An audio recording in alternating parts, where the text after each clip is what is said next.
आज कलम लेसन शुरू किया था घर्षण।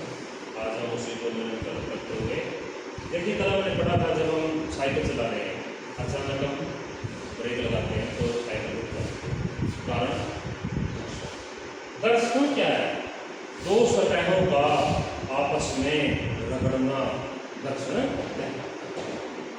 अब हमारे दैनिक जीवन में कितने बार आपने देखा होगा, हम चप्पल पहनते हैं, चप्पल का नीचे का जो हिस्सा है ग्रूव होते हैं, उसके अंदर खुरदरा होता है।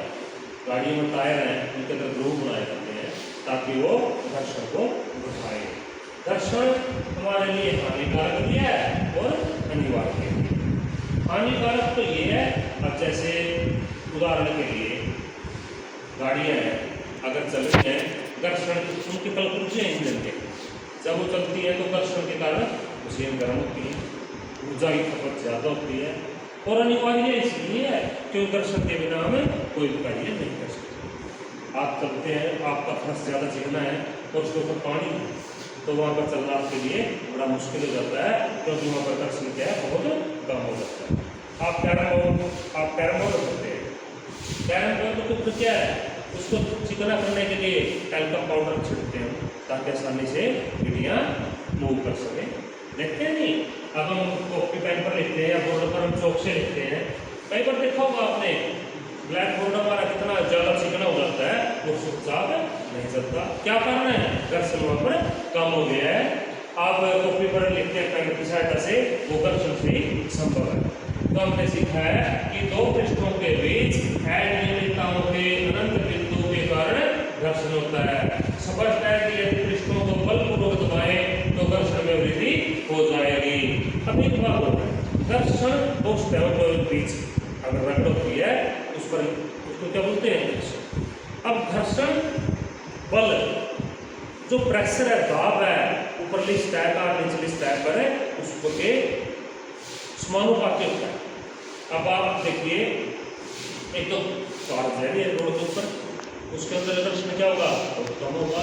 और एक गाड़ी भरकम सामान लिए हुए ट्रक जा रहे हैं, तो वहाँ पर घर्षण क्या होगा? ज़्यादा होगा, क्योंकि घर्षण जो है दाब के, जितना प्रेशर ज़्यादा होगा उसके समानुपाती होगा। प्रेशर ज़्यादा है तो घर्षण भी ज़्यादा है, प्रेशर कम है तो घर्षण भी कम है। घर्षण में वृद्धि हो जाएगी।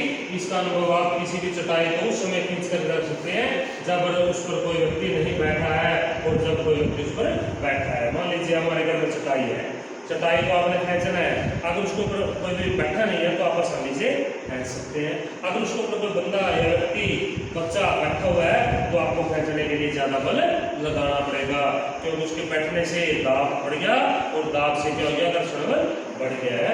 अब देखिए, ये एक लड़का है, भारी बॉक्स को धकेलने की कोशिश कर रहा है। अब इसको यहाँ पर धकेलने के लिए क्या कर रहा है? ज़्यादा बल लगाना पड़ रहा है, क्योंकि इस बॉक्स के ऊपर क्या लग रहा है? स्थैतिक घर्षण है। जब कोई चीज़ एक जगह पर है तो कौन सा घर्षण है? वो स्थैतिक, वो सबसे ज़्यादा होता है। जब एक बार वो चीज़ मूव करना, चलना शुरू कर दे तो वो कौन सा घर्षण शुरू होता है? सर्पी घर्षण।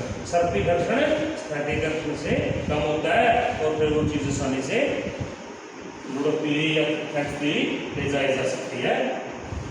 अपने इस अनुभव को याद कीजिए, जब पिछली बार आपने किसी भी बॉक्स को एक स्थान से दूसरे स्थान पर सरकाया था, ये उसी का उदाहरण है।